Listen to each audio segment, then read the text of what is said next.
मित्रांनो, आपण लांजापर्यंत रोड पाहिलेला, त्याच्यानंतर मग पुढे आलात की पालीचा ब्रिज, तिथे काम चालू आहे जे तुम्ही व्हिडिओमध्ये पाहिलं. हातकंब्यापासून ते पुढे रोड थोडा मध्ये मध्ये काम चालू आहे. कशेडी घाट हा कोकणात जाणारा सर्वात मोठा घाट, म्हणजे कोकणात येताना तुम्हाला हा जो घाट लागायचा तो, पण आता हा टनल झाल्यामुळे अवघ्या 5 ते 7 मिनिटात हा आपण घाट क्रॉस करतो, म्हणजे हा टनल क्रॉस करतो. तर बरेच लोक थांबतात इथे आणि या सगळ्या गोष्टी घेतात खाण्यासाठी. मी देखील घेतलेली आहे. म्हणजे गोड केळा वेफर्स तर नक्की ट्राय करा.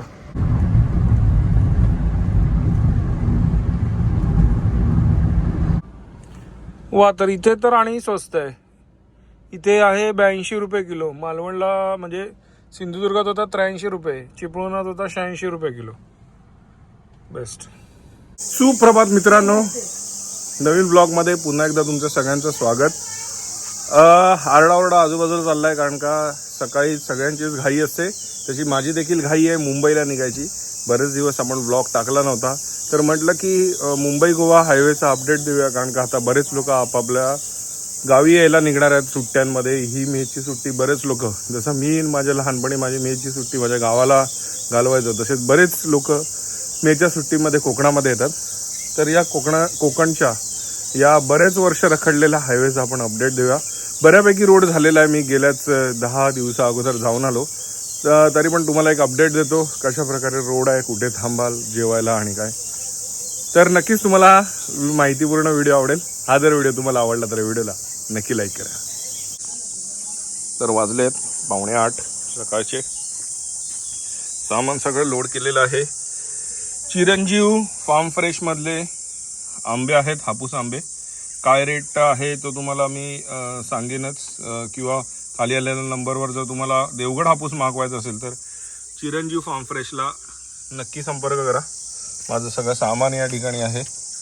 आणि अधिराजला सोडायचं, पहिलं काम करायचं शाळेमध्ये, इस्त्रीची काळी कपडे घ्यायचे आणि मग तिथून आपल्याला मुंबईला निघायचं. चला, Ganpati Bappa Morya, Mangalmurti Morya. Good morning. Good morning. बोल तरी गुड मॉर्निंग. Good morning. चला, याला शाळेत सोडायचं आणि मग पुढे मुंबईला निघायचं. गणपती बाप्पा मोरया. भद्रकाली माते की जय. श्री गुरुदेव दत्त दत्त दत्त. श्री स्वामी समर्थ.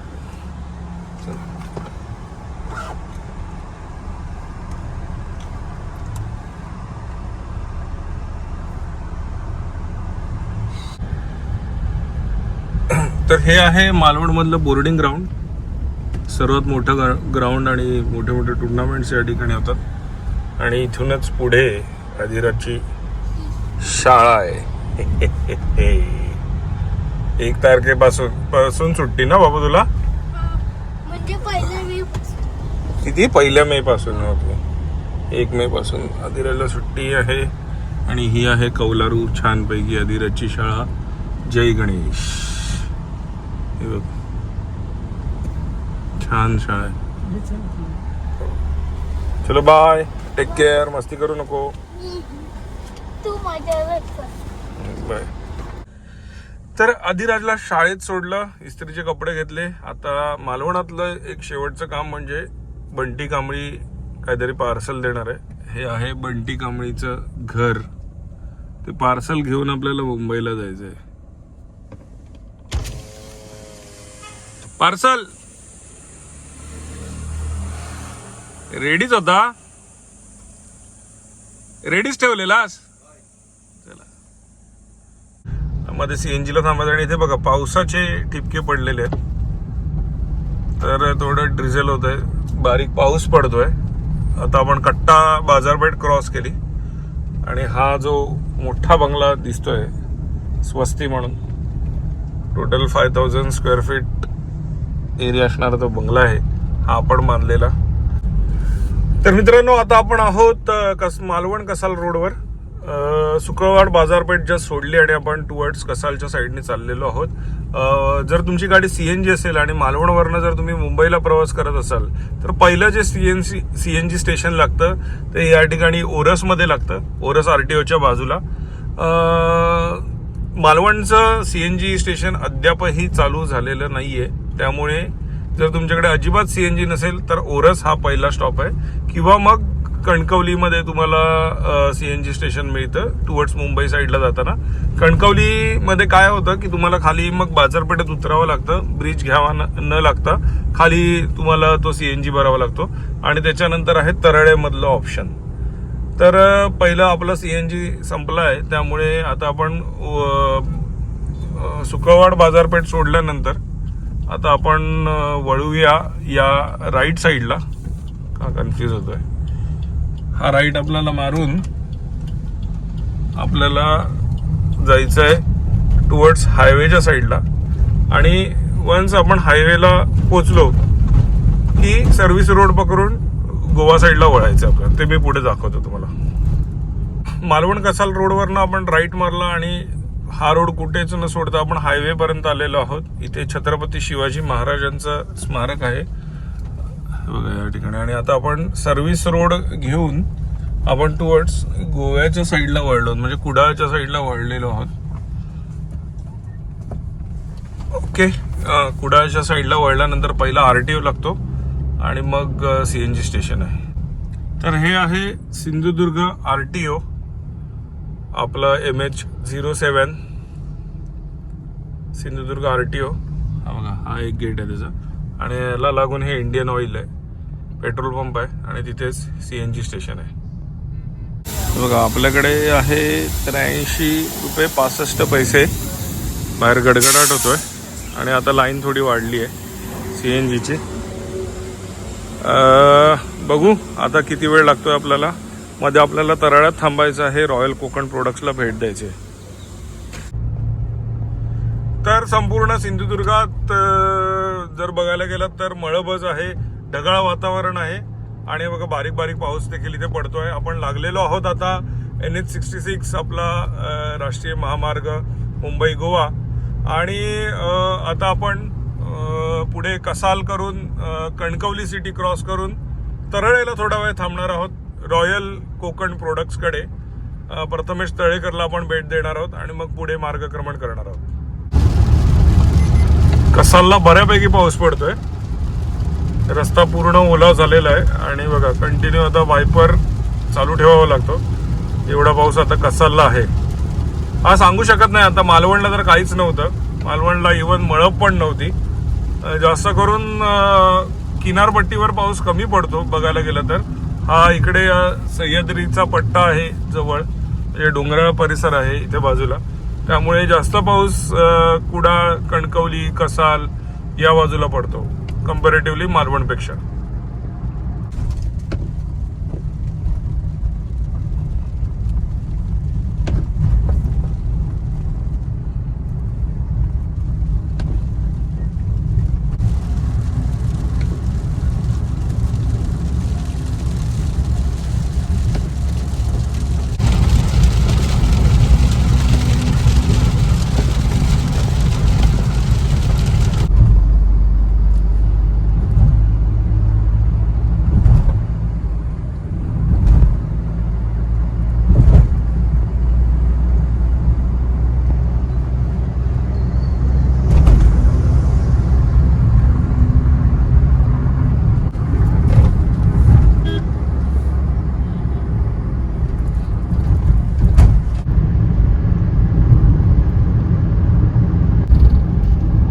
आता आपण तराळ्यात आलेलो आहोत. इथे नव्याने एक सीएनजी स्टेशन होतो आहे तराळ्यामध्येच, अजून चालू झाला नाही आहे, लवकरच होईल. आणि इथून खाली जर तुम्ही सर्व्हिस रोडने गेलात तर तुम्हाला कोल्हापूर मार्गे जायचं असेल तर हा सर्व्हिस रोड घेऊन तुम्ही तराळे बाजारपेठेतनं राईट मारून व्हाया गगनबावडा घाट म्हणजेच वैभववाडी व्हाया गगनबावडा घाट कोल्हापूर मार्गे पुण्याला जाऊ शकता.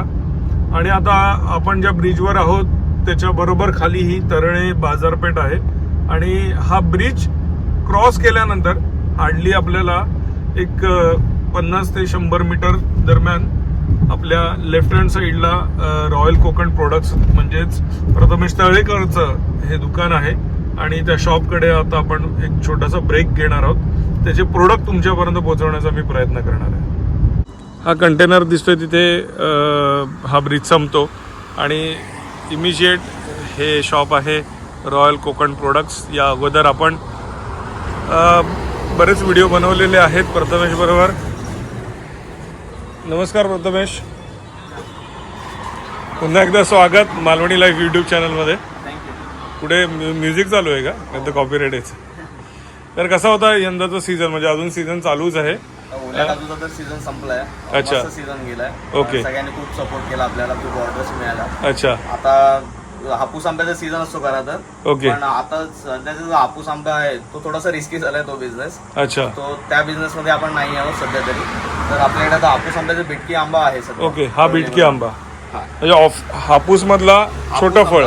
फक्त बिटकी. ओके. जिथे हापूस आंबा झाडाला दोन असतात, एका फांदीला हा. दोन मोठे जे आंबे असतात त्याला एखाद दुसरा आंबा असा छोटा असतो. ओके. पण तो मॅच्युअर असतो आणि गोडीला त्याच्यापेक्षा सुद्धा जास्त चांगला असतो. अच्छा. तो तसा आंबा आहे सध्या आपल्याकडे. ओके, मग आपण यावर्षी हापूस आंब्याची विक्री न करता आपण बिटकी सध्या तरी चालू केलेली सध्या आहे. तरी बिटकी आंबा आहे. थोड्या ओके. दिवसात आपण हापूस आंबा सुद्धा चालू करू. अच्छा. पण आता सध्या तरी अवेलेबल नाहीये आपल्याकडे. अच्छा. आणि साधारण बिटकीचा काय रेट पडतो? आता सध्याचा जो रनिंग रेट आहे तो 300 रुपये डझन प्रमाणे आहे. 300 रुपये डझन. हो. आणि किती डझन मिनिमम घ्यावा लागतो असं काय 2 आहे? डझन मिनिमम तरी ऑर्डर लागते आपल्याला. ऑर्डर लागते. आणि ऑल ओव्हर मुंबई ऑल मध्ये, ओव्हर महाराष्ट्र? मुंबईमध्ये आपण देतो, मुंबई आणि पुण्यामध्ये. अच्छा, हा कसा जातो? By post? कुरिअरने जातो. अच्छा. मुंबई आणि पुण्याला इझिली कुरिअर होतं. ओके. आणि त्याच्यापेक्षा बेटर राहतं की बसने पार्सल आपण पाठवतो तेव्हा कलेक्ट करत असाल तर. ओके. बाकी गोवा किंवा बाकी ठिकाणावरून जेव्हा ऑर्डर्स येतात तेव्हा 3 ते 4 दिवस लागतात कुरिअरमध्ये. सो त्या ठिकाणी आपण प्रिफर नाही करत पाठवण्यासाठी. ओके. सो तुम्ही जर येऊन कलेक्ट करू शकत असाल तर बेस्ट आहे त्यासाठी. नक्कीच. अजून एक होतं की आपले चुलीवर भाजलेले मी बाहेर बोर्ड बघितला, तर साधारण काय रेट आहे काजूगराचा?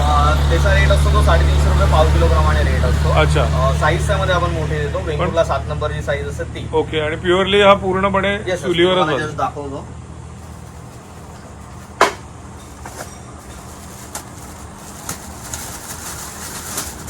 हा चुलीवर भाजलेला सोललेला काजूगर आहे ना? हा, सोललेला, पूर्णपणे अच्छा, सोललेला. ह्याला साल नाहीये? साल नाहीये. ओके. हा काय म्हणाला? 350 रुपये? 350 रुपये पाव किलो. पाव किलो. सॉर्टिंग करून देतो आपण त्यामध्ये. ओके. आणि पूर्ण म्हणजे जास्त भाजलेला किंवा करपलेला काजू देत नाही आपण. अच्छा. खाण्यायोग्य काजू, संपूर्ण काजू असतो त्यामध्ये. अच्छा, म्हणजे तो सॉर्टिंग करतो? सॉर्टिंग करून तुकडा वगैरे जास्त नसतो. जसं आपण म्हणतो की ड्रम रोस्टेड, तर हा तोच प्रकार आहे? ड्रम रोस्टेड पेक्षा थोडासा वरचा लेवल बघतो आपण. अच्छा, त्याच्या पण वरचा लेवल? कारण का हा आपण चुलीवरती एक पत्रा ठेवतो, त्याला होल मारलेले असतात आणि त्यावरती बिया भाजतो आपण. नक्की. आणि त्या एक एक बिया आपण फोडून देतो. ओके. ड्रम रोस्टेड मध्ये गोल असा ड्रम असतो माझ्या एक माहितीप्रमाणे. ओके. त्याला खालून होल असतात आणि एक साईडने आपण काजू टाकायचा, तो ड्रम फिरत राहतो आणि त्याप्रमाणे तो काजू बाहेर पडतो. अच्छा. बाजू असं आहे. सो त्याच्यापेक्षा थोडंसं एक चांगल्या पद्धतीने आपण भाजतो. नक्कीच नक्कीच. तर मित्रांनो, खाली आलेल्या नंबरवर तुम्ही हे प्रोडक्ट ऑल ओव्हर महाराष्ट्र कुठेही मागू शकता. आणि या व्यतिरिक्त इथे बरेच प्रोडक्ट आहेत. मुंबईला जाताना जर तुम्ही ते हॉल्ट घेतलात तर तुम्हाला बारीक शेवाचे लाडू, जाड शेवाचे लाडू, खाजं, शेंगदाण्याचे लाडू, लोणचे आहेत, बरेच प्रकार आहेत लोणच्याचे. त्याच्यानंतर हे काय रे, आगळ आहे ना? वरचं सगळं आगळ आहे. आगळ आहे, कैरी पण आहे. कैरी पण आहे. त्याच्यानंतर हे आवळा सरबत आहेत.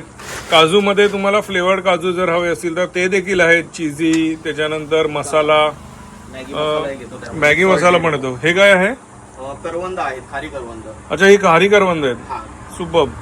खारी करवंद आहेत. उकडा तांदूळ देखील इकडे आहे. आपल्याकडे मध म्हणून आहे. अच्छा, मध आहे. हे ओरिजिनल मध आहे? हो हो, प्युअर? प्युअर. गॅरंटी घेऊ शकतो Guarantee, तू? हो. पण ते कमी क्वांटिटी मध्ये आहे सध्या. आपल्याकडे जवळपास एक 7 ते 8 किलो फक्त आहे. अच्छा, हे काय रेट असतो याचा? आता ह्याचा रेट आहे तो 190 रुपये बॉटल आहे. 190 रुपये 130 बॉटल? ग्रामची आहे. 130 ग्रॅमची बॉटल आहे. ओके. तर हे देखील आहे. आणि मसाला देखील आहे आपल्याकडे. फिश करी मसाला आहे आणि मालवणी मसाला आहे ना? सरबत आहेत, फणसाचे गरे आहेत. अच्छा, हे पण आलेत का आपल्याकडे? अरे वा. वर्षीचे आहेत ते. आणि अच्छा. बल्क क्वांटिटी मध्ये सुद्धा मिळतील. अच्छा, बल्क क्वांटिटी मध्ये. पुढे जर कोणाला व्यवसाय करायचा, हे प्रोडक्ट मिळू शकतात? काही प्रोडक्ट्स आपण बल्क क्वांटिटी मध्ये सुद्धा देत आहोत. अच्छा. जसं की फणसाचे गरे झाले, कोकम आहे, आगळ आहे, असे काही प्रोडक्ट सुद्धा आपण बल्क क्वांटिटी मध्ये देतो. नक्कीच. तर खाली आलेल्या नंबरवर प्रथमेशशी संपर्क करा. आपल्या कोकणातला युवक मुंबईला न जाता आज गावात राहून व्यवसाय करतोय. सो धन्यवाद प्रथमेश, खूप खूप शुभेच्छा.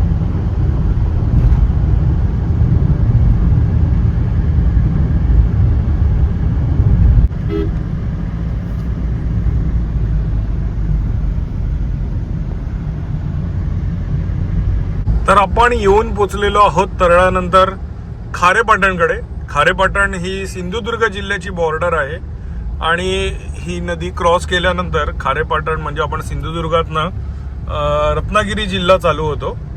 तर आता आपण जर तुम्ही हायवेच्या बाबतीत म्हणाल तर सिंधुदुर्ग जिल्ह्याचा संपूर्ण हायवे 100% चुम्मेश्वरी जो अगोदरपासूनच होता, म्हणजे इथून आजपासून एक 3-4 वर्षा अगोदरच कदाचित हा कंप्लीट झालेला.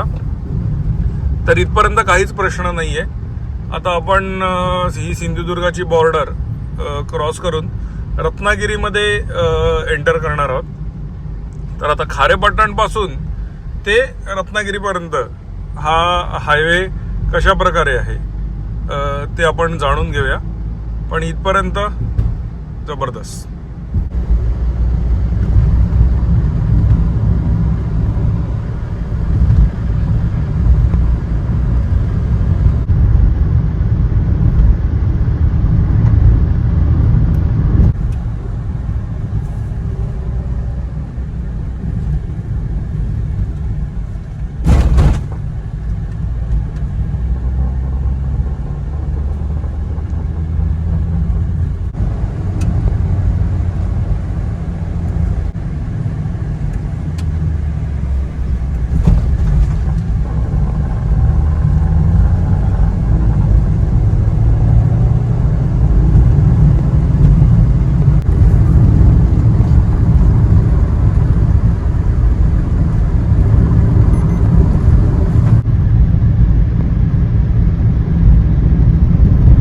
तर जवळजवळ 150 किलोमीटर अंतर क्रॉस करून आता आपण लांजात आलेलो आहोत. आपण मालवण सिटीमध्ये पण काही किलोमीटर फिरलो, त्याच्यामुळे ते 150 किलोमीटर झालेलं आहे. पण साधारण मालवणपासनं लांजा आहे तेवढं, म्हणजे 140 किलोमीटर आहे. तर बरेच वर्ष म्हणायला हरकत नाही की रखडलेला हा लांजा सिटीमधला ब्रिज आहे आणि तो आता बऱ्यापैकी त्याचं काम चालू झालेलं आहे आणि लवकरच कंप्लीट होईल अशी आपण आशा करूया. बघा साईडला आणि पुढे जाऊन दाखवतो त्याचे गडर बिडरचं सगळं काम चालू झालेलं आहे बऱ्यापैकी. मध्ये फार टुकू हळूहळू चाललेलं आहे इतके वर्ष, पण आता बऱ्यापैकी वेग घेतलेला आहे. सो येत्या काही महिन्यातच हे पूर्ण होईल आशा करूया आपण. तर इथे बघाल तर वर बऱ्यापैकी बघा गडरचं काम झालेलं आहे. ते बरेच वर्ष रखडलेलं होतं किंवा स्लो चालू होतं, पण आता छानपैकी झालेलं आहे. लवकरच ओपचो होईल, कारण का हा जो पूर्ण बाजारपेठेचा पट्टा क्रॉस करायला जवळजवळ 15 मिनिटं जातात आणि जर रात्री जर बस आणि या सगळ्या गोष्टी चालू झाल्या मुंबईला जाणाऱ्या तर रात्री अजूनही वेळ जातो, जास्त वेळ जातो. तर बघू कधीपर्यंत हे सगळं पूर्ण होत आहे. पण आता जर तुम्ही मालवणवरनं निघालात तर संपूर्ण लांजापर्यंत रोड व्यवस्थित आहे. लांजा मार्केटमध्ये काम चालू असल्यामुळे इथे थोडं डिस्टर्बन्स आहे. आता आपण लांजापासून ते हातकंब्यापर्यंतचा रोड कसा आहे ते जाणून घेऊया.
या संगमेश्वरच्या ब्रिजचं देखील बरंच काम बाकी आहे.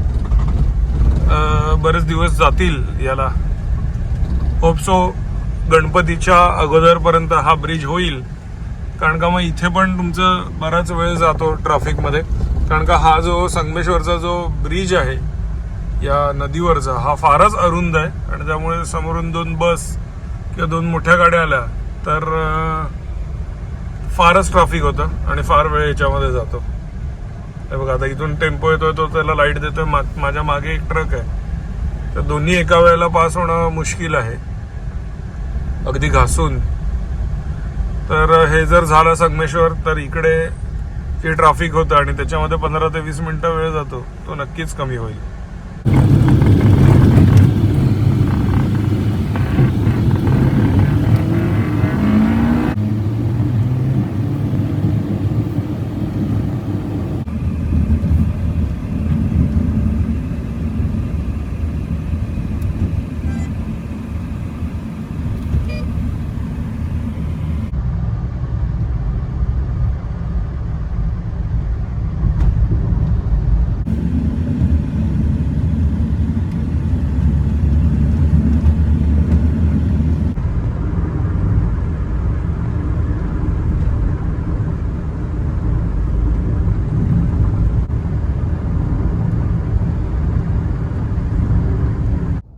तर मित्रांनो, आपण बघितलं की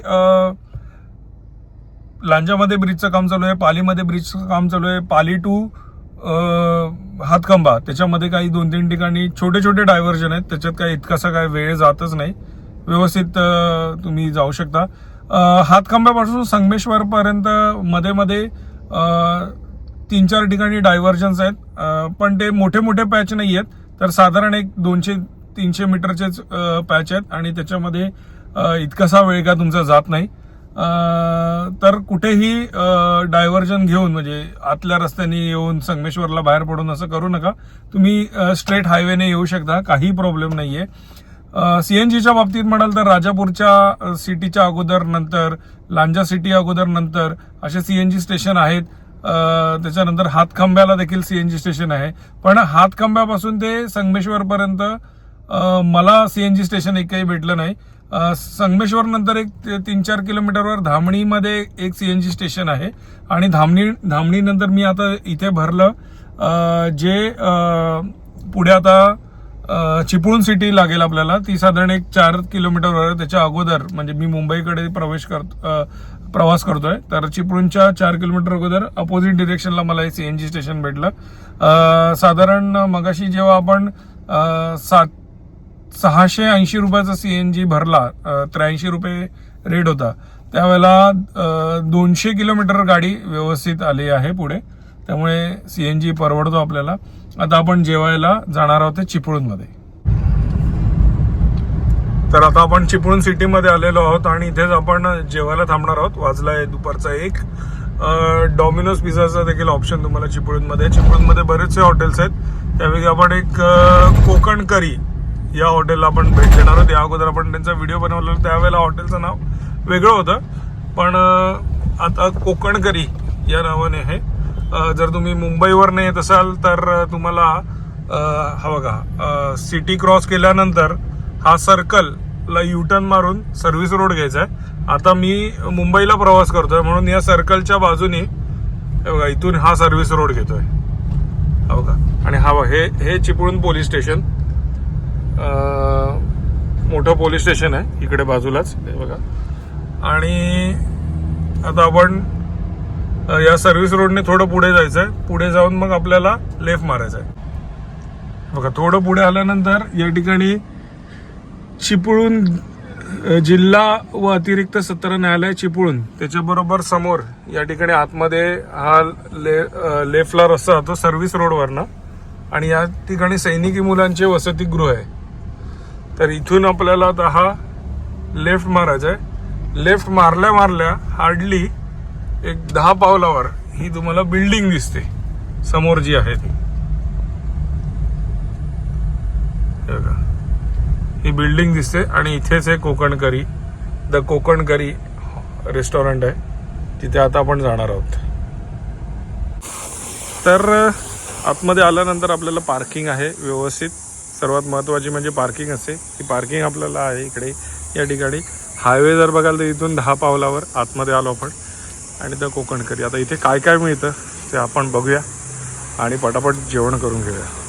तर आपण द कोकण करीच्या आतमध्ये आलेलो आहोत, म्हणजे या रेस्टॉरंटमध्ये आलेलो आहोत. हे त्यांचं मेन्यू कार्ड आहे. तुम्ही जेव्हा ट्रॅव्हल करत असाल मुंबई टू कोकण किंवा कोकण टू मुंबई, तर या ठिकाणी या कोकणी पद्धतीच्या थाळ्या देखील आहेत, प्युअर ऑथेंटिक. चिपळूणचं चिकन मटण जर तुम्हाला खायचं असेल, फिश करी ट्राय करायची असेल तर त्या देखील थाळ्या आहेत. रेट देखील खूप छान रिझनेबल आहेत.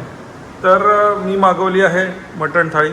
स्पेशली चिपळूण या बाजूला हे भोकाचे वडे असतात मटण थाळीमध्ये. आपल्या तळ कोकणामध्ये भोकाचे वडे फार रेअरली बघायला मिळतात, पण इथे हे जे वडे असतात त्याला मध्ये भोक असतं म्हणून त्याला भोकाचे वडे म्हणतात. त्याच्यानंतर हा तांबडा रस्सा आहे.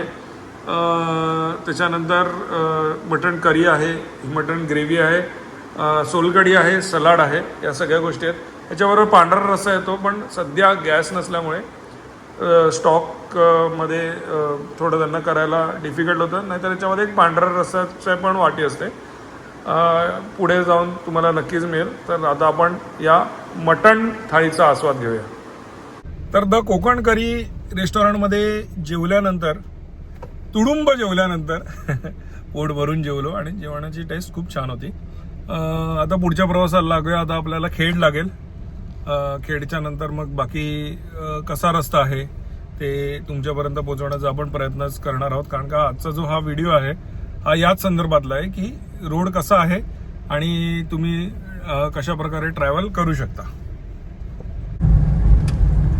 तर आपण आहोत चिपळूण शहरामध्ये आणि चिपळूण शहरामध्ये अजून ब्रिजच्या कामाची काहीच हालचाल दिसत नाहीये.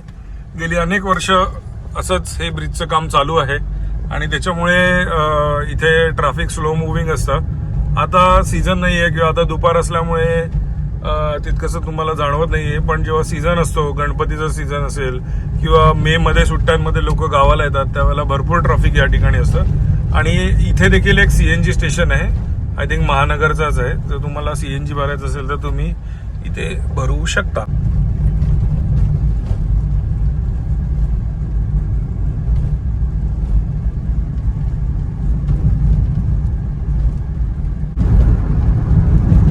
तर आता परशुराम घाट लागेल. परशुराम घाट आता इतकासा मोठा असा जाणवत नाही, कारण बरंचसं कटिंग केलं आहे. फटाफट क्रॉस होतो आणि पुढचा जो घाट आहे तिथे तर आता टनल झालेलं आहे. तर त्याच्यामुळे हे दोन्ही घाट आता फटाफट आपण क्रॉस करू शकतो.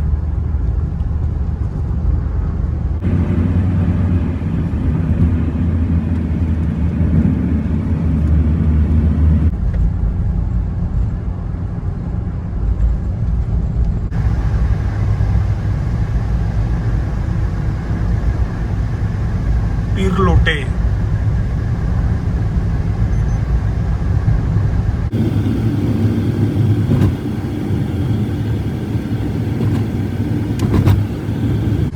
तर आता आपण आहोत भोसते घाटात आणि भोसते घाटात हे असे स्पीड ब्रेकर आहेत. कारण का हा जो घाटातला टर्न आहे हा फारच शार्प आहे आणि जर कुठलं व्हेकल वेगाने आलं तर अपघात होऊ शकतो. त्याच्यासाठी इथे हे स्पीड ब्रेकर ठेवलेले आहेत. आणि हा पूर्ण शार्प टर्न आहे, यू टर्न मारल्यासारखा. आणि असे मोठे मोठे व्हेकल्स जे आहेत, मोठे डंपर ट्रक, तर त्यांचा अपघात होण्याचे चान्सेस आहेत. आता हा भोसते घाट उतरला की आपल्याला खेड सिटी लागणार आणि मग पुढे महाड. तर आतापर्यंतचा रस्ता एक नंबर, काही प्रॉब्लेम नाही. चिपळूण पासून ते खेडपर्यंत, रादर चिपळूण पासून महाडपर्यंत काहीच प्रॉब्लेम नाही, असाच रस्ता आहे आणि पूर्ण रस्त्याचं काम झालेलं आहे.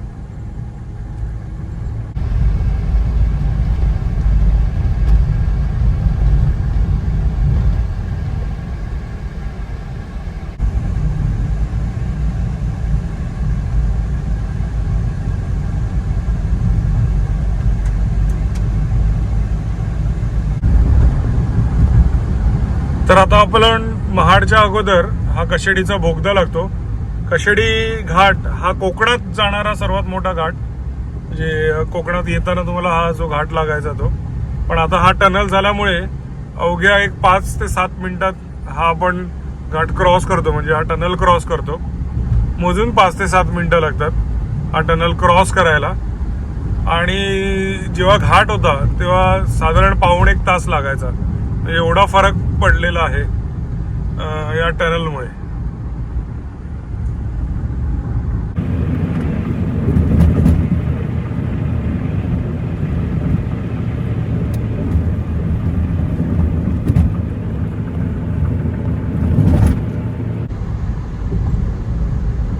पोलादपूर.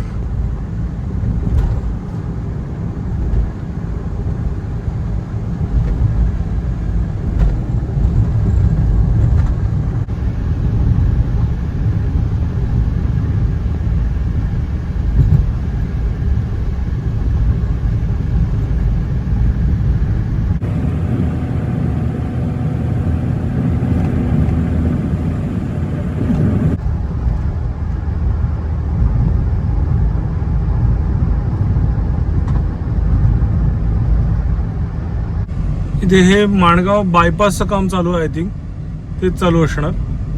कारण माणगाव सिटी बायपास करून रोड करतायत. त्यामुळे सध्या तरी माणगावमध्ये खूपच स्लो मुव्हिंग असतं. आता दुपारचा टायमिंग आहे तर जरा ट्रॅफिक नसेल. पण कधी पण येताना तुम्ही माणगावला टायमिंग काय मिळते ते बघा. कारण माणगावला पीक आवरमध्ये म्हणजे असं अगदी 11-12 वाजता किंवा संध्याकाळी 5-6च्या नंतर जबरदस्त ट्रॅफिक होतं या ठिकाणी.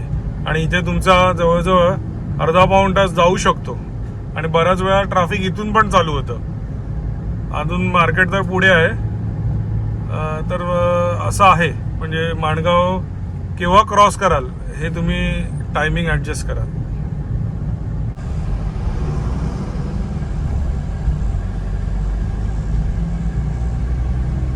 दिघी बंदरकडे जाणारा जो रोड आहे हा जंक्शन, इथून येणाऱ्या व्हेकल्समुळे इथे ट्रॅफिक असतं. आज आता वाजले दुपारचे 3:30 तर त्याच्यामुळे इतकंसं दिसत नाही. आणि इथे ओले काजूगर आणि कोकणी रानमेवा घेऊन या महिला बसतात बघा. या गावातनं आलेल्या महिला आहेत. त्या वेगवेगळे प्रोडक्ट्स असतात. कोकणी रानमेवा, चिंच, त्याच्यानंतर आता करवंद दिसत आहेत त्यांच्याकडे. जबरदस्त. तर दुपार असल्यामुळे आपल्याला देखील ट्रॅफिक मिळालं नाही. व्यवस्थित आपण इथून निघालो.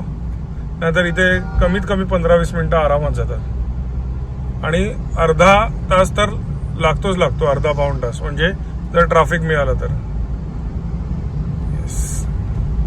माणगावच्या पुढे इंदापूरला पण सेम प्रॉब्लेम आहे. तिथून पण अजून बायपास झालेला नाही आहे. त्यामुळे सिटीमध्ये बरीच गर्दी असते. आणि आपण दरवेळेला इथे थांबतो ते गणेश फरसान मार्टला. तर सालाबतप्रमाणे आपण इथे थांबलेलो आहे. आपला हॉल्ट आहे गणेश फरसान मार्ट. इथे काय काय मिळतं ते मी तुम्हाला दाखवतो. तर आता आपण इंदापूरमध्ये आलेलो आहोत. पुढे इंदापूर मार्केट आहे. माणगाव या बाजूला राहिला. आणि इथे आपला नेहमीचा हॉल्ट असतो तो म्हणजे गणेश फरसान मार्ट. येते ते काय मिळतं ते तुम्हाला नंतर दाखवीनच. पण जर तुम्ही मुंबईवरनं येत असाल तर नक्की इथे या. इथे टॉयलेटची देखील व्यवस्था आहे. आणि इथे तुम्हाला जर काय घ्यायचं असेल फरसाण, वेफर्स, बऱ्याचशा गोष्टी त्यांच्याकडे मिळतात. तर तुम्ही त्या इथे घेऊ शकता. आणि मस्त यांनी स्प्रिंकलर्स लावलेत. ज्या सगळ्या गोष्टी बोर्डवर दिसत आहेत त्या सगळ्या गोष्टी इकडे बनवल्या जातात आणि फ्रेश तुम्हाला मिळतात. बघा डाएट चिवडा 2 पॅकेट द्या. असं हे आहे शॉप आहे. आता आपण हे गोड केळा वेफर्स घेतले. किती झाले मग? तर आपण दरवेळेला आलो की आवर्जून यांचे गोड केळा वेफर्स घेतो. हे गोड केळाचे वेफर्स आहेत.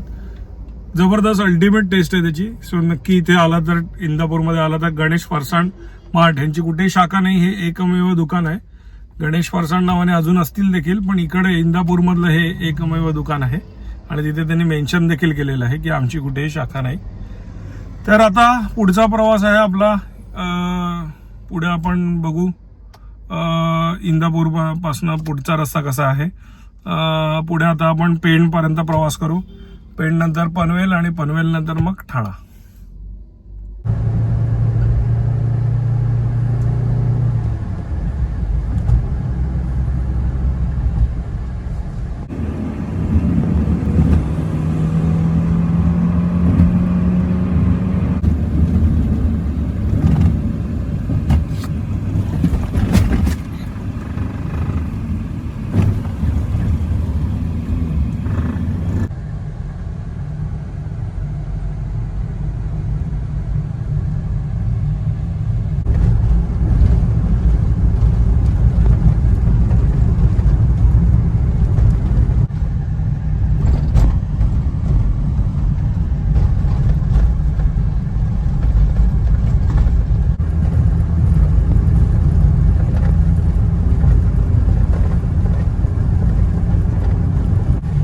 इंदापूर पासून पुढे आपण जात असताना जिथे जिथे ब्रिज आहेत तिथे तिथे सगळी कामं बाकी आहेत.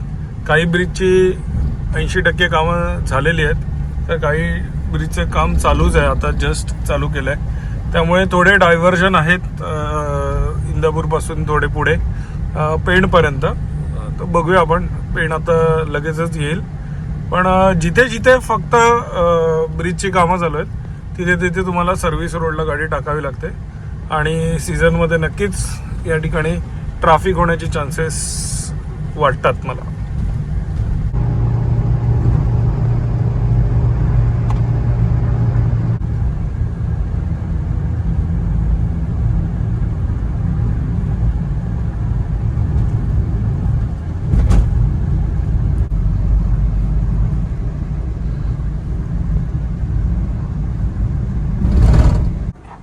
तर अनेकदा CNG फुल करायला थांबलो आहोत. 193 किलोमीटर मगाशी चालली जेव्हा की टाकी फुल केलेली. किती रुपयाचा लागलेला? 716 रुपयेचा लागलेला. 86 रुपये किलोचा रेट होता इथे. आता माहिती नाही किती रुपये किलो आहे, बघूया आपण इथे किती रुपये किलो आहे. वा, तर इथे तर आणि स्वस्त आहे. इथे आहे 82 रुपये किलो. मालवणला म्हणजे सिंधुदुर्गात होता 83 रुपये, चिपळुणात होता 86 रुपये किलो. बेस्ट.